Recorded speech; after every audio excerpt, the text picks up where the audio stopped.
Após a Anvisa recomendar a suspensão do uso da vacina AstraZeneca em grávidas, 22 estados alteraram o plano de imunização contra a Covid-19.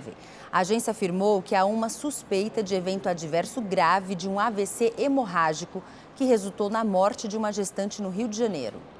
Por determinação do Programa Nacional de Imunizações, agora as grávidas só podem receber a vacina Coronavac do Instituto Butantan ou o imunizante importado da Pfizer-BioNTech.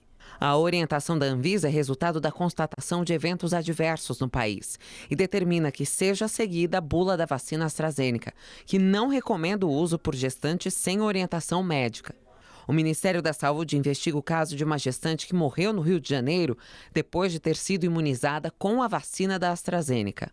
No Brasil, esse imunizante é produzido pela Fiocruz e chegou a ser aplicado em gestantes com comorbidades em alguns estados. Por isso, é necessário que essas mulheres sejam monitoradas. Para aquelas gestantes que já se vacinaram com a AstraZeneca, elas não devem se preocupar. A medida adotada pela Anvisa e pelo Estado de São Paulo visam apenas esclarecer os fatos que envolveram a morte de uma gestante que foi vacinada lá no Rio de Janeiro com a vacina da AstraZeneca. Existe uma possibilidade de que essa morte não esteja ligada à vacina em si.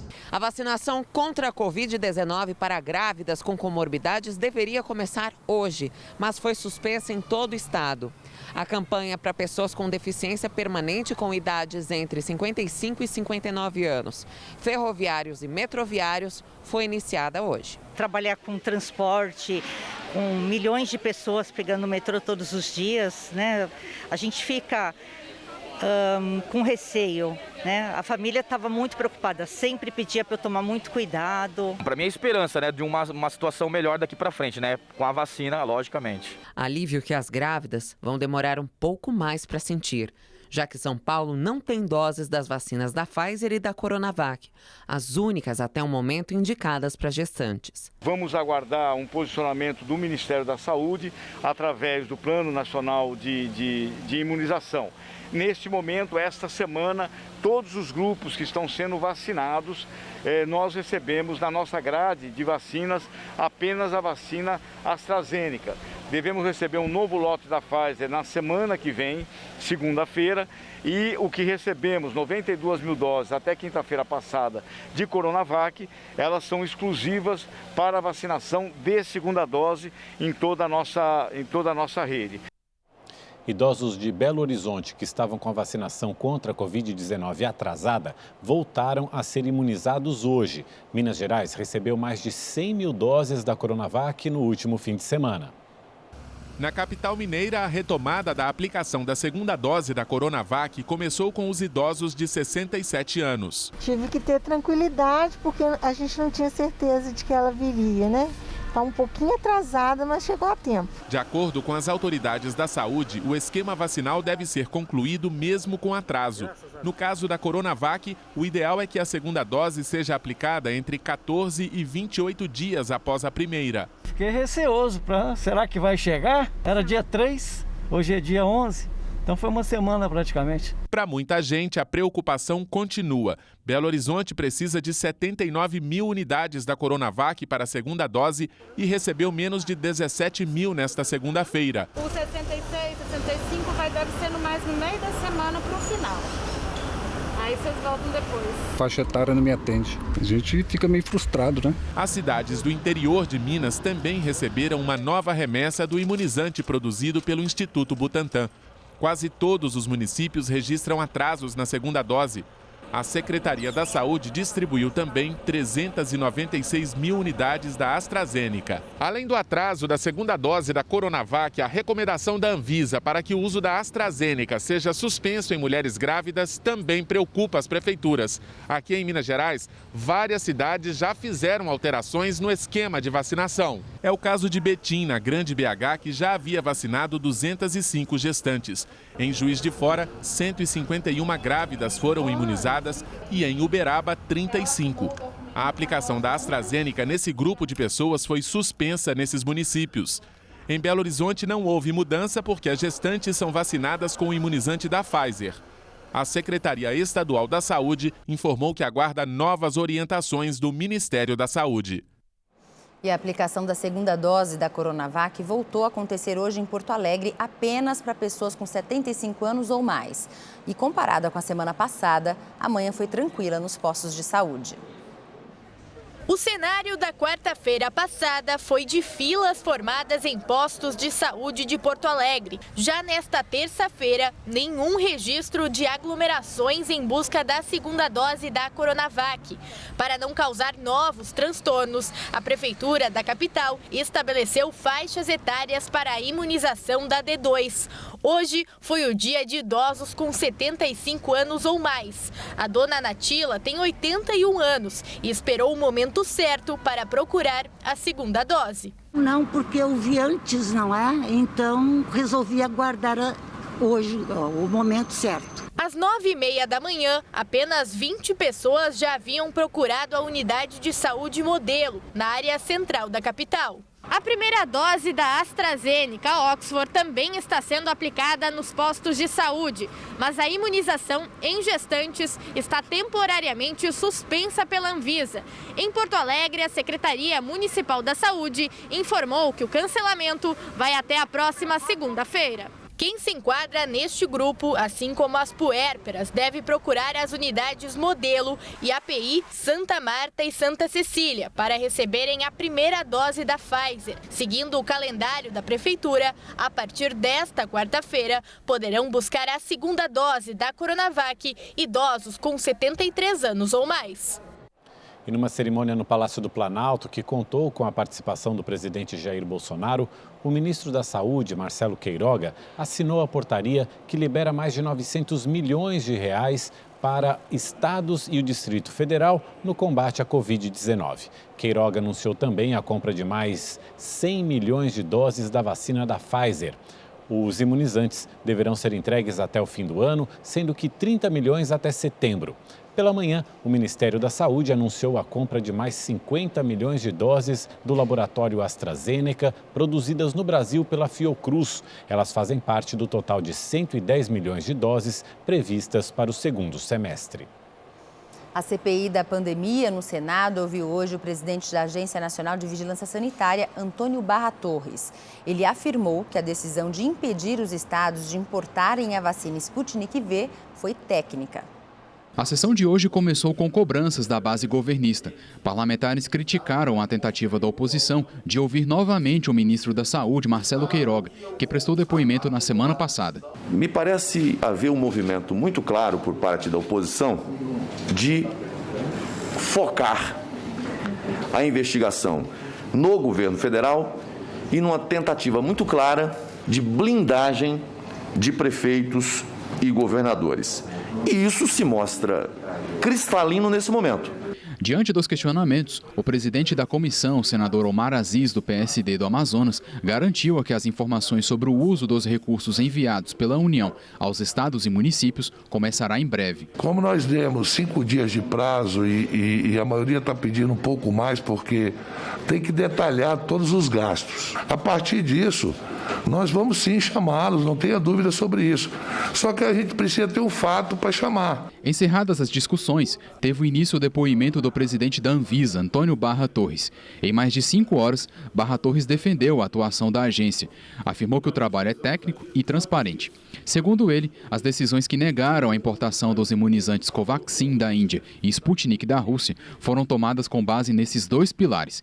Em relação a Sputnik V, afirmou que o principal problema foi a falta do envio de documentos, mas que não há impedimentos para aprovação, caso os desenvolvedores da vacina apresentem as informações. Então, logo eles apresentem, a análise será feita dentro do prazo legal e o nosso posicionamento será firmado. O que eu conclamo àqueles que nos assistem é que tão logo essa situação seja, e esperamos que seja resolvida, que não se acredite a essa marca, a esse nome, a dessa vacina, nenhuma característica ruim. Barra Torres ainda lembrou que a Anvisa não aprovou nenhum medicamento para o que tem sido chamado de tratamento precoce. Defendeu o uso de máscara e o distanciamento social e pediu que a população acredite na ciência. Nós temos sim que nos vacinar. Se todos nós estamos sentados aqui nessa sala, é porque um dia o pai ou mãe ou responsável nos levou pela mão e nos vacinou. Então, eu penso que a população ela não deva se orientar por condutas dessa maneira. Ela deve se orientar por aquilo que está sendo preconizado, principalmente pelos órgãos que têm linha de frente no enfrentamento da doença. E agora vamos aos números da Covid-19 no Brasil. De acordo com o Ministério da Saúde, o país registrou 13.847.000 recuperados. 1.009.000 pessoas estão em acompanhamento. E o Brasil registra 425.000 mortes causadas pela Covid-19. O Ministério Público do Rio de Janeiro criou uma força-tarefa para investigar as 28 mortes durante a operação no Jacarezinho na semana passada. A força-tarefa, criada pelo Ministério Público, vai apurar denúncias de execuções, a morte do policial André Frias, tentativas de homicídios contra 5 agentes e 2 passageiros do metrô e denúncias de irregularidades na remoção dos cadáveres na operação de quinta-feira passada na favela do Jacarezinho. Suspeitos presos durante a ação contaram que foram obrigados a carregar os corpos. O Ministério Público ainda aguarda os laudos de 27 autópsias realizadas no Instituto Médico Legal para prosseguir com a análise. A força-tarefa vai apurar o que aconteceu naquele dia no Jacarezinho e só no momento de formação da opinião jurídica do Ministério Público é que nós vamos poder dar dizer o que realmente aconteceu, que fato aconteceu, se foi uma legítima defesa, se houve crime, se as pessoas vão ser denunciadas. Ontem, o Ministério Público começou a ouvir testemunhas e familiares dos mortos. A Força-Tarefa vai fazer 2 investigações paralelas. Uma sobre as mortes na operação e outra sobre a denúncia do MP contra 21 suspeitos identificados na localidade. Ao determinar que operações policiais em comunidades só aconteçam durante a pandemia, em casos absolutamente excepcionais, o ministro do STF, Edson Fachin, também decidiu que a justificativa para a ação deve ser encaminhada por escrito ao Ministério Público. Em razão dessa decisão do Supremo, a polícia tem que comunicar ao Ministério Público, apenas comunicar e apresentar as justificativas. Ao Ministério Público compete examinar a posteriori, não é uma análise prévia, não há uma determinação de que antes da operação tem que ter um aval do Ministério Público. Pelo contrário, tem um prazo de 24 horas após a operação. A Força-Tarefa já solicitou os autos de apreensão das armas usadas e os nomes das equipes que participaram da operação. Também analisa a necessidade de requisitar o armamento. A investigação tem um prazo de 4 meses para ser concluída, podendo ser prorrogada por mais 4. Também hoje, durante um evento de ampliação de um projeto de segurança pública, o governador Cláudio Castro, do PSC, falou que não celebra a perda de nenhuma vida na operação, nem a de possíveis criminosos, e afirmou que as investigações vão mostrar que a polícia não cometeu erros. A investigação aqui será transparente, rigorosa, mas será justa. Nós não deixaremos que haja pré-julgamento a nenhum policial nosso. Até porque nós temos que lembrar que o primeiro morto e os 3 primeiros feridos foram policiais. A Polícia Federal fez hoje uma operação em 4 estados para desarticular uma organização criminosa que praticava fraudes contra o sistema financeiro nacional e lavagem de dinheiro. 12 pessoas foram presas e 3 estão foragidas. Os integrantes da organização criminosa levavam um padrão de vida cinematográfico, com veículos e imóveis de luxo. Ao todo, foram expedidos 15 mandados de prisão temporária e 70 de busca e apreensão em São Paulo, Rio de Janeiro, Ceará e no Distrito Federal. As fraudes foram descobertas por agentes da Receita Federal a partir de movimentações financeiras suspeitas. A rede de pessoas e empresas fictícias chegou a movimentar 2,5 bilhões de reais em operações financeiras. O crime envolvia pessoas físicas e jurídicas, verdadeiras e fictícias, movimentando milhões de reais e com empresas blindando o patrimônio, o que significa que em eventuais ações fiscais isso não seria alcançado. Os investigadores também detectaram que a origem dos recursos que deu início ao processo de fraude é pública, já que a primeira empresa fictícia obteve um contrato com uma agência de fomento econômico do estado de São Paulo. Os recursos obtidos de forma ilícita eram depositados em contas abertas em nome de laranjas para facilitar a lavagem de dinheiro. Como exemplo, temos um funcionário humilde do grupo econômico, que movimentou em 2 anos mais de 82 milhões de reais. O motorista movimentou 64 milhões de reais aproximadamente em 2 anos. Esse era o modo para distribuir esse dinheiro arrecadado, oriundo dos bancos públicos e também dos ilícitos tributários. Um delegado da Polícia Federal foi afastado por suspeita de troca de informações sigilosas com os líderes da quadrilha. Entre outros crimes, os envolvidos vão responder por lavagem de dinheiro, estelionato e organização criminosa. Além do sequestro de bens e imóveis, foram bloqueados cerca de 260 milhões de reais das contas dos suspeitos. A respeito aí da apreensão desses bens, bloqueio desses bens, é que ao final do processo, esses bens eles servirão para ressarcir todos os prejudicados, entes públicos, privados, que foram lesados por esse grupo. Um vereador de Nova Lima, na Grande Belo Horizonte, foi preso hoje durante uma operação que investiga a prática de rachadinha com funcionários do gabinete dele. A operação foi feita em conjunto entre o Ministério Público e a Polícia Civil de Minas. O principal alvo era o vereador Tiago Tito, do PSD, que foi preso em casa. O chefe de gabinete dele também foi detido. Os investigadores recolheram documentos e computadores em endereços ligados ao político e no gabinete dele, dentro da Câmara Municipal de Nova Lima. A ação foi motivada após a denúncia de uma assessora que passou a ser ameaçada quando deixou de transferir parte de seus salários ao parlamentar. O veículo dela foi queimado, estava na garagem, em frente à residência onde ela morava. Num segundo momento, ela foi procurada pelo próprio parlamentar, próprio vereador, fazendo ameaças. Ainda de acordo com as investigações, no início do esquema, a servidora recebia cerca de R$3 mil de salário, mas só ficava com um pouco mais de R$1.000, sendo obrigada a repassar o restante para o vereador. Quando ela solicitou a licença, a proposta foi que ela recebesse mais de R$9 mil, ela continuaria recebendo quase cerca de R$2 mil, e repassaria R$7 mil, cerca de R$7 mil ao parlamentar. Ainda está em investigação quanto de dinheiro foi desviado. Nós tentamos contato com o vereador Tiago Tito e o PSD, mas não tivemos resposta.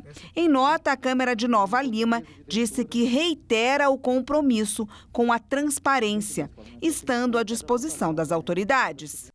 O governo de São Paulo anunciou investimento de R$200 milhões em projetos culturais no estado. O Marcelo é técnico de luz há 25 anos. Com a pandemia, ele perdeu a principal fonte de renda da família e precisou se reinventar. Fazendo até Uber a gente faz, para poder ganhar alguma coisa. Mas nada que chegasse perto daquilo que a gente tem, das nossas dívidas, dos nossos compromissos. Realmente ficou muito complicado. Sem dúvidas, o setor cultural foi um dos mais impactados pela pandemia da Covid-19. As artes cênicas, por exemplo, foram as mais afetadas, com perda total de receita para 63% dos profissionais, de acordo com o levantamento realizado pela Unesco. Ainda segundo a pesquisa, a maioria dos artistas do país que atuam na área de circo, em casas de espetáculo e no teatro, perdeu toda a receita entre maio e julho. Em São Paulo, com a pandemia, 40% dos 458 mil postos de trabalho foram perdidos no setor em todo o estado. Para ajudar os artistas, o governo anunciou hoje um investimento de R$200 milhões em projetos culturais. A atividade da cultura aqui, economia criativa no estado de São Paulo, representa na média 4% de todo o movimento econômico do estado de São Paulo. Obviamente que durante o período da pandemia, dadas as restrições, as limitações para aglomerações, para a organização e a promoção de espetáculos e eventos, houve uma queda substancial neste movimento. E nós reconhecemos o sacrifício daqueles que, pela cultura, compreenderam com o seu sacrifício a importância de salvarem vidas e protegerem pessoas.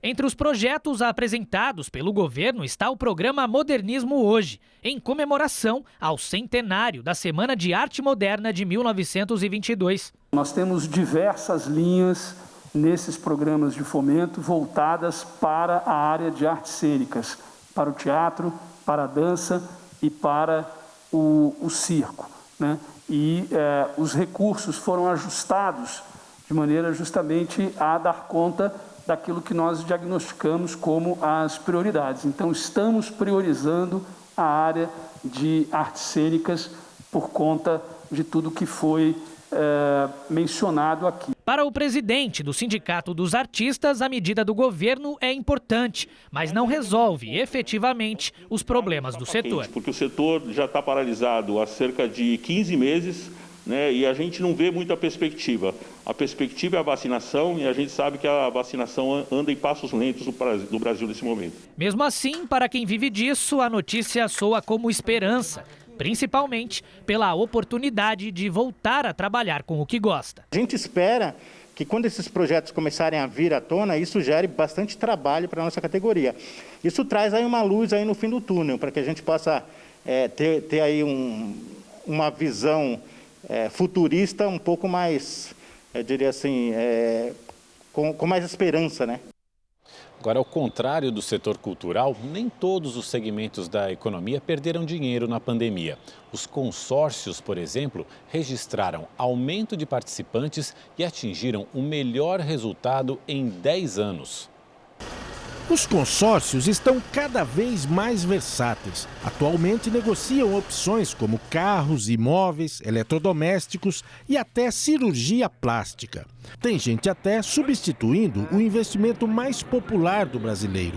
Muitos consumidores passaram a substituir a aplicação da poupança tradicional pela aquisição de cotas de consórcio, já que esse mecanismo de autofinanciamento propicia a esses consumidores a disciplina financeira necessária para ter uma vida melhor no futuro. Durante a pandemia, muita gente se utilizou dos consórcios para ter acesso a uma casa ou um carro novo. É o que mostram os números da Associação Brasileira das Administradoras de Consórcios. Em 2020, o crescimento do setor foi da ordem de 21,5% em comparação com 2019.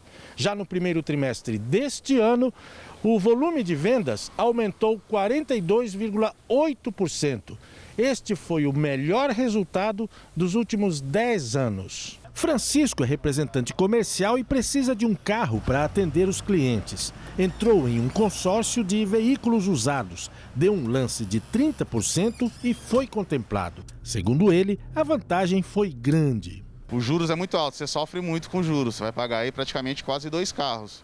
E o consórcio não, o consórcio é mais a taxa de administração, né? Então você não tem os juros abusivos que tem o financiamento. Este casal acaba de realizar um sonho.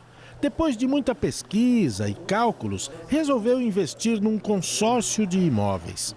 Além de economizar, de quebra ganhou uma casa espaçosa, com piscina e tudo.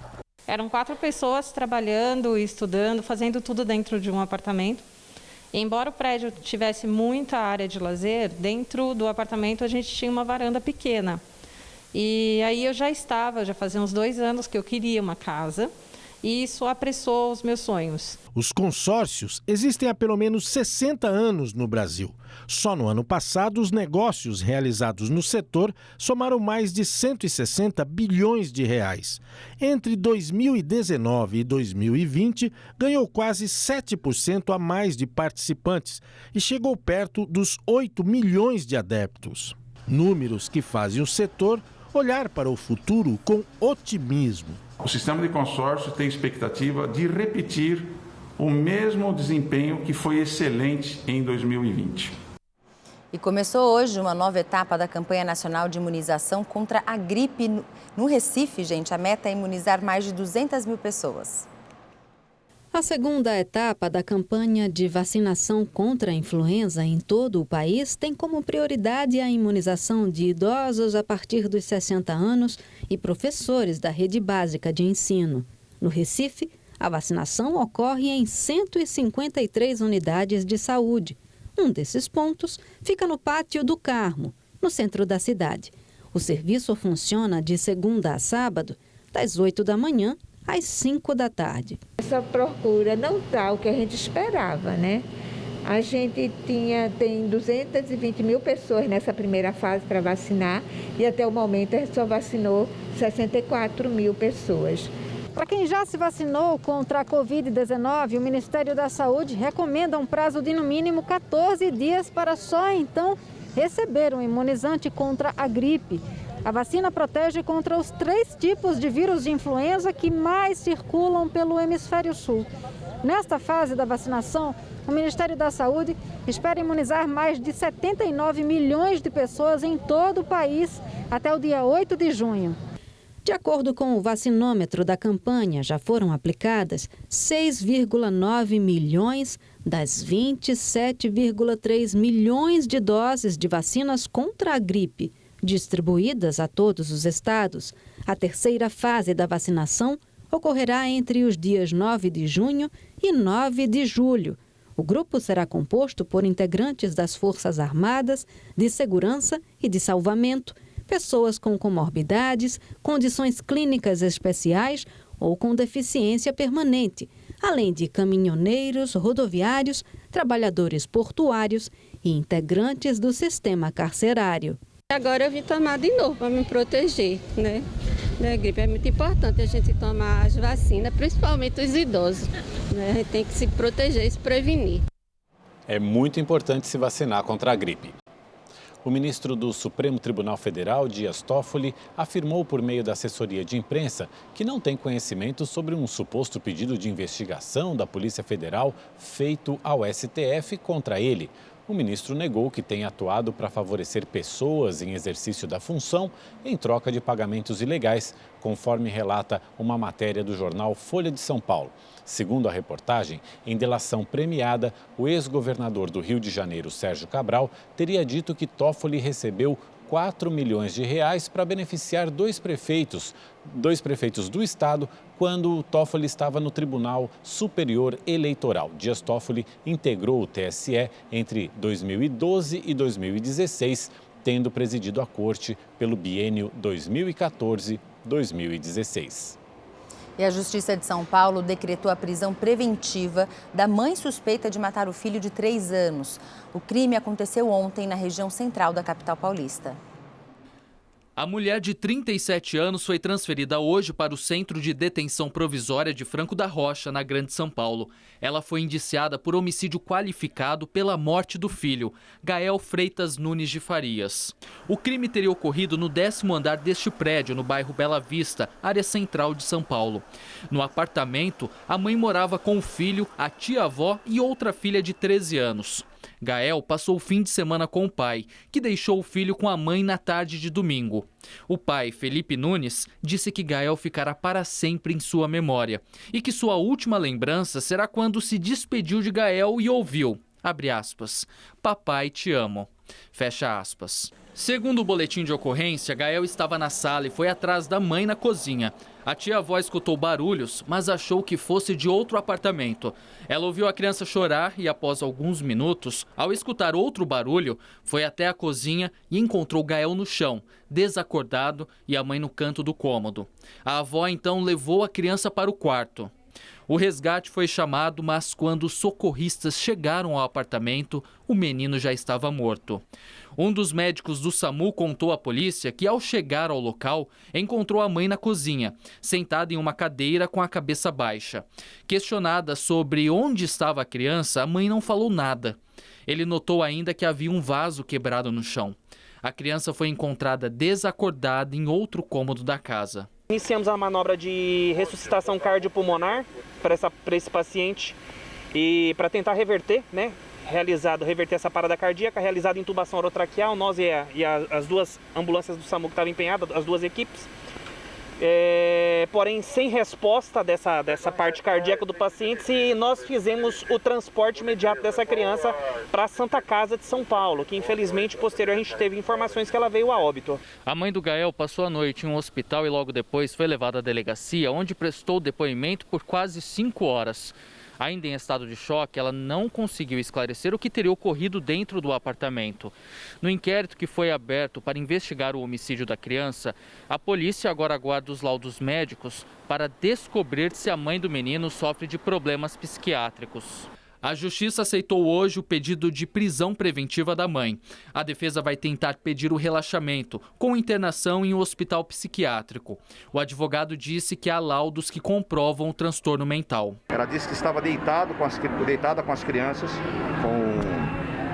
com o menino, com a menina, e ela sentiu um calor muito grande, febre, e ela foi até o banheiro para tomar um banho, e ela suspeitava que estava com febre, e aí ela simplesmente apagou. Ela alega ser a noite do dia anterior, tá? Hoje dia 11, a noite do dia 9.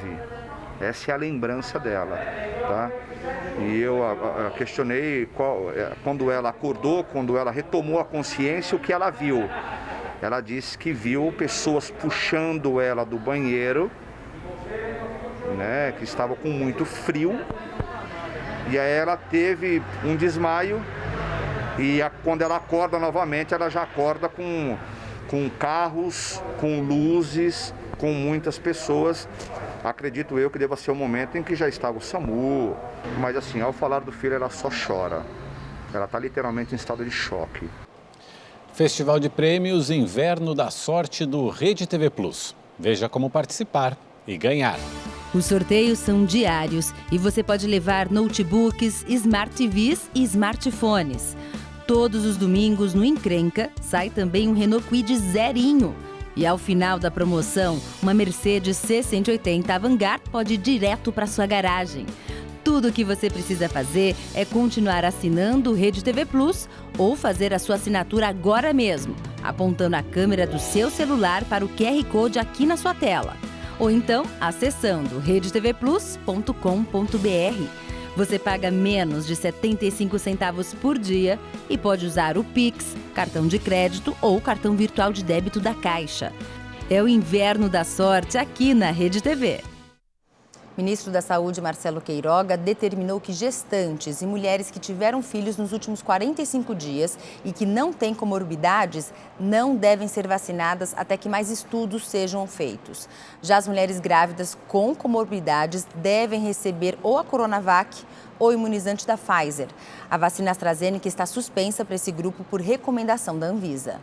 A decisão do Ministério é circunscrever a vacinação das gestantes apenas aquelas que têm comorbidades e restringir, nesse momento, por uma questão de cautela, a 2 imunizantes, a vacina da Pfizer e a vacina Coronavac.